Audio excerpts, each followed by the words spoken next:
lafazin kishi ya kore kishirwa. Sarka da ɗagona ka zama kokowa. Ganiyar zamana da ke dan kin mini garkuwa.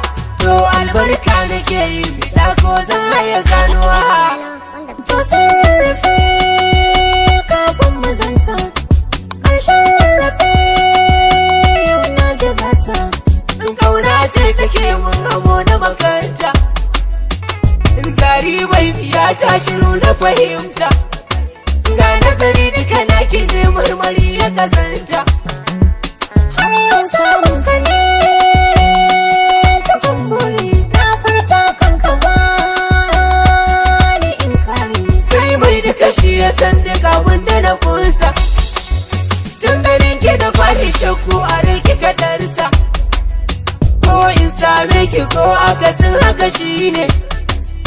Ban ka sako na zama hanzari na sananne, in ko zan maka kuskure ta rufe akasi ne.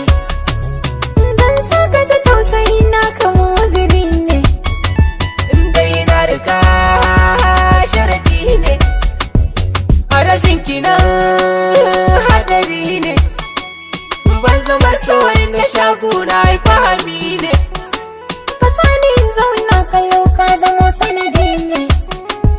Rayuwa mutuwa da kai na yau kadari ne. In ga ki ba san ki tsorowa.